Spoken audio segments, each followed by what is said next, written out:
이 문제 해결하고 가라. 늙어 죽을 때까지 나하고 함께 손잡고 해결하자. 라고 하셨지만 제가 그 말씀을 드릴 수가 없었습니다. 할머니, 제가 국회 가서 이 문제 해결하려고 갑니다. 라는 말씀을 드렸었지만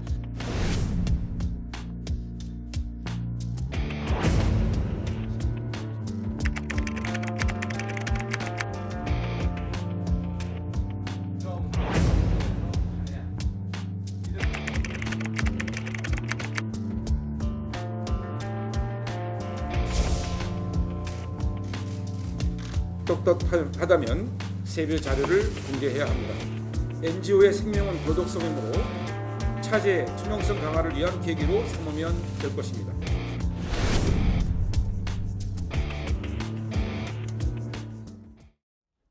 편집 없는 날선 토크의 진수 라이브 썰전 시간입니다. 김종배 시사평론가 김영우 의원과 함께하겠습니다. 두 분 어서 오세요. 정의기억연대 후원금 회계 논란 계속되는 가운데 오늘 수요 집회는 예정대로 열렸다고 합니다. 정의기억연대 이나영 이사장 이렇게 말했다고 합니다. 지금 횡령과 불법 유용 없었다. 자금에 다시 한번 좀 밝혔는데 집회 현장 주변에서는 의혹 규탄하는 맞불 집회도 열렸다고 합니다. 네. 그러니까 수요 집회를 열었다라고 하는 것은 이용수 할머니가 말씀하셨던 내용 중에 하나는 수요 집회 중단이었거든요. 네. 근데 열었다라고 하는 것은 이용수 할머님의 어떤 그 말씀에도 불구하고 정의기억연대 차원에서는 떳떳하지 못한 게 없다라고 하는 뜻을 완곡하게 어떤 행위로 표현을 한 것을 일단 이해를 해야 되는 게 맞는 것 같고요. 예. 의혹을 규탄하는 맞불 집회가 열렸다고 하는데 주체가 어디인지는 좀 잘 모르겠습니다만 네. 의혹은 규탄 대상이 아니라 규명 대상이기 때문에 지금 맞불 집회 열 그런 단계는 아니다 이렇게만 말씀드리겠습니다. 저는 이 문제는 복잡한 듯하지만 어찌 보면 간단한 문제입니다. 이 문제를 최초로 본격적으로 제기한 분이 다른 분이 아니라 그 위안부 피해자 할머니 이용수 할머니가 하신 거예요, 직접. 또 다른 할머니도 이제 문희상 국회의장에게 편지를 또 쓴 바도 있지만 그런데 어찌된 영문인지 이 정의기억연대 정의연의 여러 가지 회계 부정이라든지 또 할머니들하고의 소통 문제 이 문제를 제기했는데 이렇게 문제 제기했고 또 정치권에서도 제기를 했는데 이것을 가지고 친일 세력의 부당한 공격이다, 모략이다. 이렇게 반응하는 거에 대해서는 정말 이해할 수가 없어요. 오히려 진실을 밝히는 것이 가장 중요한 일이다 이렇게 생각을 하고요. 이것은 친일 반일의 문제가 아니라 항상 그 정의기억연대에서도 이야기해 왔잖아요. 피해자 중심주의다. 피해를 본 할머니들이 가장 중요한 분들 아닙니까? 네. 그분들하고의 소통 문제, 또 회계 부정 문제 이런 거기 때문에 이런 것은 진실을 좀 밝혀야 되고 잘못된 것이 있으면은 이 이용수 할머니께서 오늘 그 성명서도 냈지만은요, 이 잘못된 사업 방식은 이제 고쳐야 된다. 그게 핵심인 것 같습니다. 근데 지금 의원님의 말씀에 그러니까 그 단서가 있는데 회계 부정이라는 표현을 쓰셨는데 바로 지금 바로 그거예요. 지금 논란의 핵심이 회계상의 문제가 오류 차원이냐 부정 차원이냐라고 하는 게 지금 정확히 갈라지지가 않았다라는 거예요. 그러니까 정의기억연대 같은 경우는 부분적으로 그러니까 회계 정리에 있어서 규정을 어떤 거 제대로 지키지 못했거나 불가피하게 9999 나온다든지 숫자 이런 부분들이 어떤 불가피성을 강조를 하고 있는 것이고 부정이라고 한다면 그러니까 회계 조작을 해서 횡령이나 유용 사실을 감췄을 경우가 이제 회계 부정에 해당이 되는 것이겠고요. 네. 근데 그것이 어떤 기재에 있어서 어떤 잘못이라는 이런 거라고 한다면 그것은 어떤 돈에 있어서 부정 행위가 있었던 게 아니라 회계에 기재하는 과정에서 오류라고 한다면 그 사안의 성격 자체가 하늘과 땅 차이인 거 아니겠습니까? 근데 문제는 일부 언론이 제기하고 있는 회계 부정 의혹과 정의기억연대가 맞받아치고 있는 회계의 어떤 그 기술상의 문제에서는 너무나 간극이 큰데 어느 하나를 그러니까 미리 어떤 규명된 진실인 것처럼 전제해놓고 접근에 들어가면 문제가 복잡해진다라는 거예요. 그래서 저는 그러니까 조금 전에도 말씀을 드렸다시피 의혹은 규탄의 대상이 아니라 규명의 대상이라고 그러니까 말씀을 드리는 게 지금은 차분하게 회계상에 도대체 그 문제가 정확히 어떤 성격의 것이냐 일단 이것부터 좀 규명을 하자. 일단 공감대가 이 선에서 성립이 되고 모든 정치적 공방을 일단 자제를 할 필요가 있고 특히 정치인들이 나설 단계가 아니라 이거는 이 말씀을 좀 드리고 싶습니다. 알겠습니다. 잠시만요. 잠시 호흡 가다듬고 제가 지금 자막 속보 나간 거 좀 하나 전달해 드리겠는데요.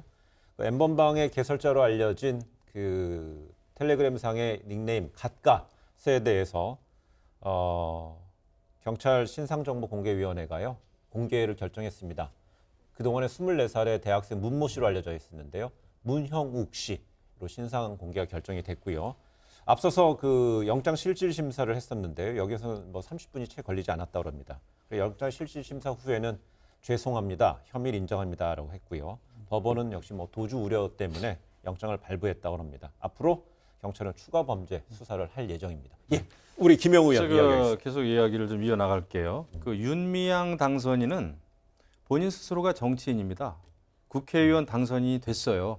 이 정치적인 공방이 안 될 수가 없죠. 이것은 그 더불어 시민당의 비례대표로서 네. 당선인, 정치인이 된 겁니다. 그래가지고 전 그 민주노총 부위원장입니까? 허영구 전 민주노총 부위원장은 이런 얘기까지 했네요. 그 조직의 투쟁의 성과를 가지고 국회의원 배지를 달고 이런 것은 정치 먹튀다 이렇게 비판까지 했는데 그 문제를 떠나서 저도 이제 궁금해서 전 그 한국 세무사협회 회장하고 통화도 했어요.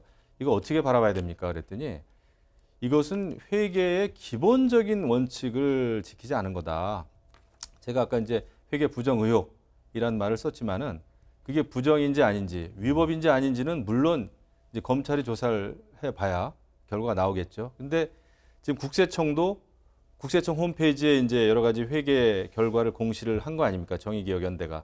근데 국세청도 이것은 오류다, 잘못됐다 해서 이제 재공시를 하라고 이렇게 했는데 네. 이게 부정인지 아닌지 또 몇 억입니까? 22억인가? 그것은 또 온데간다 없다 이런 그 뉴스도 나오고 있고 회계 아주 기본적인 그러니까 시민사회 단체라고 하면은 이제 좋은 일을 해야 되는 거 아닙니까? 근데 합법적으로 해야 되겠죠. 네. 그런데 이렇게 회계가 불투명하고 그다음에 그 어떤 할머니에 대해서 쓴 4억을 지불했다고 돼 있는데 그해 지출된 모든 세부 내용 총액이 그거보다도 적게 나타나고 예. 그러니까 회계가 너무 지금 불투명하고 그런데 이런 것은 쉬쉬하거나 가릴 것이 아니라 밝혀야 되고 그렇지 않으면 이제 결국 이제 또 검찰 조사에 들어가야 되겠죠. 그런데 네. 문제는 이 윤미향 이사장이 모든 걸 스스로 밝히는 것이 가장 좋다. 그런데 그렇게 밝히기보다는 지금 어떻게 나오고 있습니까? 이렇게 공격하는 것은 친일 세력이 자기 자신을 공격하는 것처럼 이렇게 맞대응하고 있는데 이것은 좀 어이가 없다 이런 생각이에요. 예. 정리해서 말씀을 드리면 그러니까 지금 저는 그 윤미향 당선인이나 정의기억연대를 저도 근거가 없어요. 저도 근거가 없기 때문에 변호할 근거도 없고 공격할 근거도 없어요. 따라서 일단 분명히 선을 긋는 게 뭐냐면 지금 많은 이야기가 있는데 저는 한번 이렇게 반문을 하고 싶은 거예요. 그러면 정의기억연대의 회계 장부를 정확히 다 일람을 하고 지금 비판하거나 의혹을 제기하는 사람이 도대체 몇 명이나 되느냐. 저는 이걸 제기하는 거거든요. 네. 무슨 이야기냐면 지금 조금 전에 의원님도 회계 부정이라는 단어와 회계 오류라는 단어를 지금 섞어서 쓰고 있어요. 그러면 국세청에서 어떤 그 지금 이게 이제 법인으로 되기 때문에 신고한 내용에 대해서 국세청에서 일부 그러니까 기술상의 오류가 있다는 것을 지적을 했어요. 사실 지금 공식적 단위에서 나온 이야기는 그것 이상은 없다라는 거죠. 네. 그럼에도 불구하고 그러니까 정치권이 나서지 말라고 제가 말씀을 드린 이유는 아무런 근거도 없는데 거기에 정치적으로 앞서가면서 해석을 해버려가지고. 그러니까 다시 말해서 그 규명된 다음에 그것이 근거가 돼야 그다음에 정책 주장이 나오는 건데 아무것도 규명되지 않은 상태에서 정책 해석부터 먼저 해서 정책 공격으로 가는 것 자체가 네. 불필요한 논란을 짚는 것이다. 저는 그걸 지적을 하는 거예요. 왜 근데 이 사건이 계속해서 이렇게 눈덩이처럼 불어나느냐? 그 근저에는 윤미향 당선인이 말을 계속 바꿨습니다. 그러니까 한일 합의금 일본 정부가 이제 주축이 돼가지고 지원하는 그 금액에 대해서 한일 간에 정부 간에 합의된 것을 할머니들에게 어느 시점에 알렸느냐? 네. 또 윤미향 당선인이 언제 알고 있었느냐? 이것이 본인 스스로 말이 좀 바뀌었어요.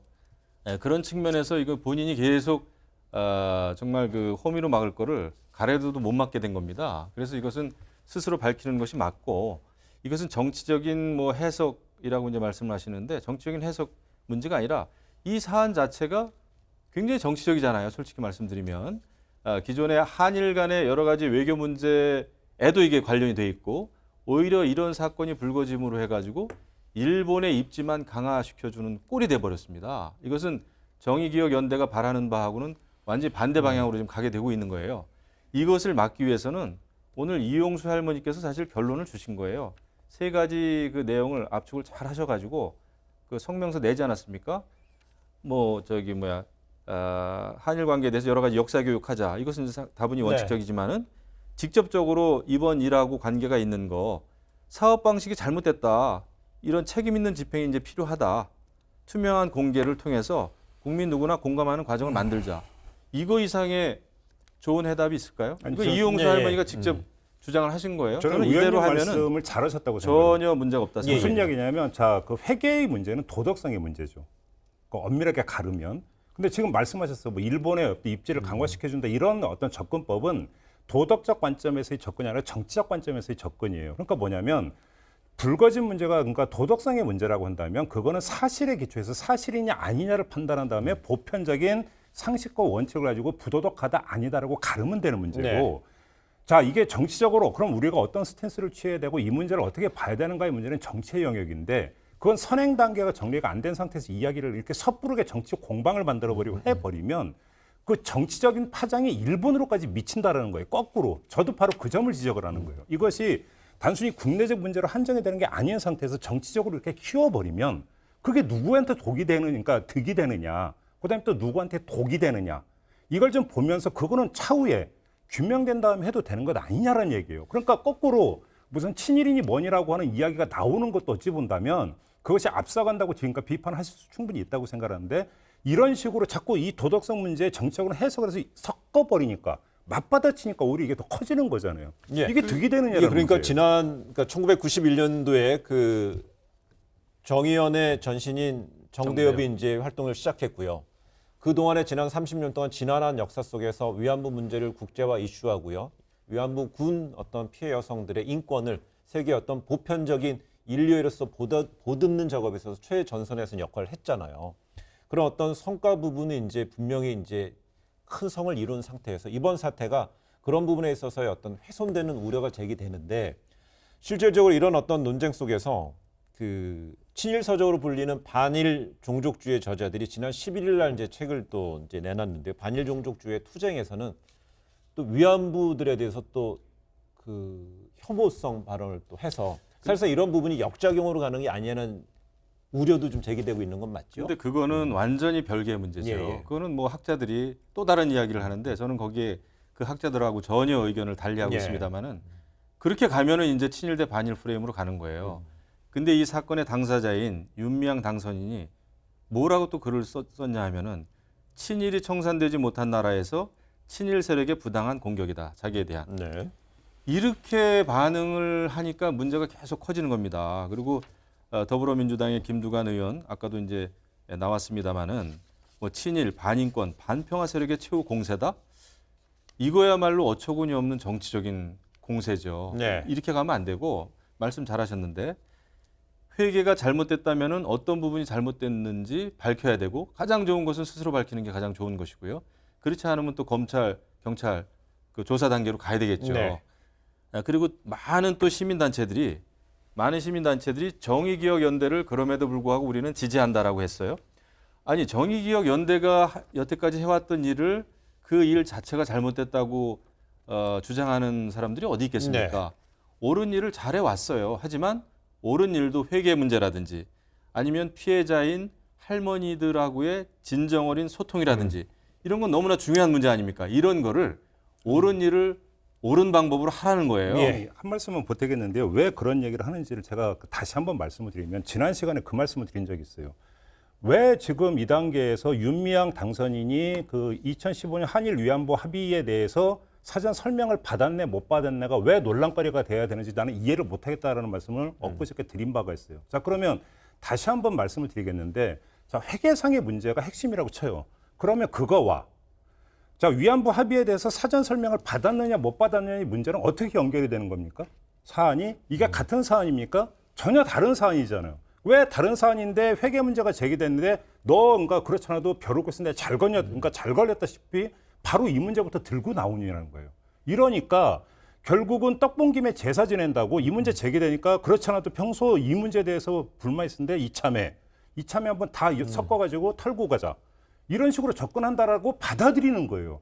받아들이니까 친일 세력의 공격이니 이런 이야기가 나오는 거니까 제가 드리는 말씀은 옥과 석을 구분해 가면서 제기를 하더라도 해라. 그래요. 이 말씀을 그러면 드립니다. 저희가 옥과 석에서 옥을 회계로 하고요. 석을 위안부 합의의 어떤 내용이 미리 사전에 어느 정도 알려졌냐 아니네 그 얘기를 석으로 해서 옥 얘기부터 하겠습니다. 아니, 잠시만요. 그래서 회계 얘기를 하는데 정의기억연대가 지난 11일 기자회견에 의해서 어제 기자회견을 열어서 회계 부정 논란에 대해서 국세청은 탈세가 아니라고 좀 선을 그었고요. 이 서류 결과 오류가 발견돼서 오는 7월에 이 정의연 등 그 복지법인에 대해서 재공실 명령할 방침이라고 했고요. 또 하나는 어제 윤미향 당선인은 그 JTBC 뉴스룸에 출연해서 이 관련돼서 그 요구하는 공문이 오게 되면 거기에 따라서 시정하겠다는 입장을 밝히면서 이 모금 집행 내역 다 밝히라는 주장에 대해서는 공개 범위에 대해서 논의가 좀 필요하다고 했습니다. 회계 쪽으로 좀 그 구분해서 먼저 회계 부분 얘기. 사실은 회계가 옥이 아니에요. 네. 지금 이 문제가 불거진 거는 이용수 할머니께서 그 피해자 할머니께서 왜 우리하고 소통을 제대로 안 하고 여태까지 또 우리에게 제대로 이렇게 성금이나 국민의 기부금을 제대로 안 줬느냐. 이것은 회계 문제이면서도 할머니들하고의 소통 문제입니다. 다른 사람도 아니고 제3자도 아니고 피해자의 가족도 아니고 본인, 그 할머니 본인 스스로 왜 소통을 안 했느냐 이렇게 얘기한 거예요. 문희상 의장에게 편지를 쓴 분도 본인입니다. 지금 친구 얘기를 하는 게 네. 아니에요. 이런 것들이 불거지면서 이제 회계 문제가 나온 거잖아요. 기부금이라든지 성금이라든지 이 모금함이 그 모금된 돈이 제대로 집행됐는지 이렇게 나와가지고 회계 문제까지 간 겁니다. 그렇기 때문에 사실 여기서 옥과 무슨 이것을 구분하기는 어렵고 할머니들하고 소통이 있는지가 굉장히 저는 중요하다고 보고 이 문제는 네. 불신의 문제입니다. 또 하나는 말 그대로 회계 문제죠. 이렇게 지출 결과를 공시하면서 이렇게 불투명하게 했나. 네. 불투명뿐만 아니라 회계적으로 잘못한 거죠. 50여 곳 이상의 지출해야 될 지출됐을 그런 기금이 뭐 옥토버 페스트 네. 그 얘기하는 겁니다. 한 회사에 뭐 3천만 원대죠. 네. 4천만 원이 좀 안 됩니다. 3,300만 원. 3,300만 원 좀 예, 예. 넘습니까? 예, 그 돈을 한 곳에 지불하는 걸로 이렇게 했다든지 네. 말이죠. 이런 게 딸려 나온 거예요. 고구마 줄기처럼. 제가 지금 약간 오해하신 것 같아요. 제가 옥과 석을 구분한 거는 두 개의 논점을 구분하자는 취지에서 옥과 석이라고 그랬는데 우리 김영우 의원께서는 옥은 좋은 거고 석은 뭐 네, 부회적인 거 알겠습니다. 이렇게 해석한 것 같아요. 제가 좀 사실관계 신뢰 문제와 그게 중요하다는 거예요. 소통 문제가. 일단 좀 짧게 세 개만 말씀드릴게요. 네. 저는 이 회계와 관련해서 풀 수 있는 아주 그 근본적인 해결책은 저도 그런 인터뷰를 하면서 물어본 적이 있어요. 그러지 말고 불필요한 논란을 빚느니 외부 기관이 그랬는데 그러면 감사를 회계 감사를 맡겨서 터는 게 그러니까 가장 사실은 좋은 방법이라고 저는 개인적으로 생각을 해요. 네. 그리고 그러니까 누군가에게 저희가 대안이 뭐냐 그러면 저는 지금도 그걸 제시를 하겠어요. 그런데 정의기억연대 입장에서는 시민단체가 이런 식으로 해보면 하나의 선례가 된다라고 이제 이야기를 하던데 솔직히 저는 개인적으로 아직은 그 100% 그게 무슨 뜻인지를 잘 납득은 안 되는 부분이 있어요. 네. 근데 아무튼 이 점 첫째 하나를 말씀을 드리고 두 번째 뭐 그 옥토버 페스트 해 부분들에 대해서는 일단 사실관계를 좀 정확히 알고 이야기를 해야 될 것 같은데 뭐냐면 지금까지 140여 건의 후원 뭐 행사나 이런 게 있었는데 거기서 어떤 지출된 내역을 다 정리해 140개를 다 나열할 수가 없어서 네. 그 140여 건 중에서 가장 많이 지출된 게 옥토버 페스트에서 했던 후원의 밤이었기 때문에 그걸 대표적으로 그러니까 기재하고 나머지는 거기다 이제 같이 총액을 거기다 적은 네. 거다. 이게 정의기억연대의 설명이에요. 그게 만약에 국세청이 파악해서 이게 기재상의 오류가 있다면 그건 오류로서 인정을 해야죠. 근데 이게 그렇다면 숨긴 거냐, 횡령을 해서 옥토버 페스트 하나로 그럼 다 몰아준 거냐, 아니면 정의기억연대의 말대로 140여 건의 집행이 있었는데 그걸 대표적인 사례 하나에다가 총액으로 적은 거냐. 네. 그러면 회계 부정이 아니라 회계 오류가 되는 거예요. 일단 그런 점에서 성격을 갈라야 된다. 이 점을 그러니까 말씀을 드리고 마지막으로 하나만 말씀을 드리면 이용수 할머니께서 제기했던 그 돈의 문제를 저는 한번 왜 자꾸 사람들이 과거를 뭔가 복기를 하지 않고 지금 현재 백지 상태에서 아무것도 모르는 식으로 하면서 이야기를 하는지를 모르겠는데요. 2015년 한일 위안부 합의가 발표된 다음에 위안부 할머님들이 기자회견에서 뭐라고 말씀을 하셨냐면 일본 정부의 사과와 책임 인정이 없는 상태에서 10억에는 받을 수 없다라고 명시적으로 공개적인 기자회견에서 밝혀요. 자, 그러면 이 상태에서 그럼 왜 이 돈이 오지 않았는지라고 하는 말씀을 그럼 지금 이 단계에서 어떻게 그러면 받아들여야 되는가라고 하는 것은 이게 오해에 기초한 것인지 전후 맥락이 어떻게 되는 것인지를 정확히 알고 이야기를 해야 되는데 네. 왜 위안부 할머니들한테 갈 돈이 지급이 안 됐느냐라는 식으로 만약에 가면 그건 전후 과정을 의도적으로 모르는 척하면서 하는 우격다짐밖에 안 돼요. 네. 그럼 그때의 뉴스를 뒤져보면 다 나오는 거잖아요. 이렇게 접근하면 어떻게 돼요, 그거를? 그래요? 그러니까 이게 이제 그거예요. 조금 이제 관점이 좀 달라서 그런데 이 사건이 자꾸 커지고 정치적인 사건으로 또 비화가 되고 정치적인 공방이 되는 그 이유가 윤미향 당선인이 말을 자꾸 바꾸는 거예요. 그러다 보니까 자녀 유학비까지 문제가 나오는 거 아닙니까? 자녀 유학비도 그냥 국가로부터 남편이 받은 국가 배상금 가지고 했다고 그러는데 따져보니까 자녀 유학이 시작된 것은 배상금 받기 벌써 2년 전에 시작된 일이고 그러니까 이렇게 자꾸 가는 겁니다. 이게 고구마 줄기가 되는 거예요. 이미 그래서 업데이트가 된 건데. 그래서 이것을 이런 문제가 더 커지기 전에는 이게 진실과 거짓의 게임 아닙니까? 네. 이렇게 되면 진실 공방이 되는 건 좋은 일이에요. 알겠습니다. 근데 친일 반일 구도로 오히려 정치권에서 몰아가는 것이 굉장히 이것이 이제 잘못된 일이다 이렇게 생각하는 그래요. 거죠. 조금 전에 이제 친일과 반일 이야기를 했었고요. 또 신뢰 문제가 있었고 회계 부정이냐 회계 오류냐까지 이야기를 전개했는데 이런 가운데 이 사건의 핵심 당사자인 윤미향 당선인은 소셜 미디어를 통해서 이 조국 전 장관 얘기를 언급했습니다. 조국 전 법무부 장관이 생각나는 아침이다, 뭐 탈탈 털린 뭐 이런 얘기를 했거든요.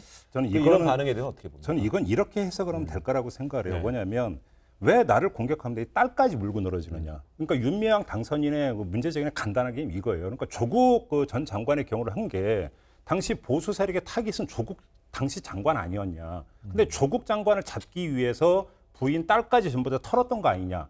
그러니까 윤미향 당선인의 가장 기본적인 문제의식은 그건데 이런 어떤 문제의식에서 내 딸이 피아노를 전공하고 싶어서 가서 유학했고 그래서 어떤 남편의 어떤 그 형사 배상금 가지고 유학을 한 게 도대체 무슨 죄가 있다고 딸까지 끌어들여가지고 이렇게 좀 터느냐 이런 문제 제기인 것으로 저는 이해를 하고요. 아까 조금 전에 말씀하셨으니까 그거에 대해서는 사실관계를 좀 잡아야 되는 게 2016년에 그 딸이 미국으로 건너간 거 맞는데 그다음에 남편의 형사 배상금이 지급된 거 2018년이 맞아요. 그러면 2년의 시차가 이거 거짓말 아니냐? 이미 그 나왔잖아요. 그러니까 UCLA에 들어간 거는 학비가 그러니까 지급된 UCLA에 들어간 것은 2018년 하반기부터라는 것이고 그 전당이 시카고의 대학에서 전액 장학금으로 갔다라고 이미 나왔어요. 그렇기 때문에 시차가 안 맞는다는 이야기니까 구 버전이니까 요거는 좀 바로 잡고 넘어갈 필요가 있다. 이 말씀만 드리겠습니다. 그래 알겠습니다. 근데 윤미향 당선인이 이제 조국 전 장관을 끌어들였어요. 그래서 본인 스스로 좀 저는 그런 생각이 들어요.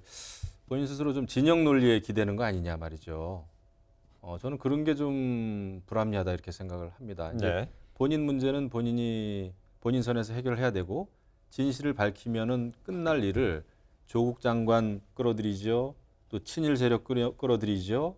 이러다 보니까 이 사안은 이제 이미 정치화했습니다. 다른 사람에 의해서가 아니라 본인 스스로 네. 언급 때문에 그렇기 때문에 이제 이렇게 가는 것인데 진실을 밝히면은 해결되는 문제다. 그리고 아까 평론가께서 말씀하셨습니다마는 외부 감사 받는 거 굉장히 좋은 일이죠.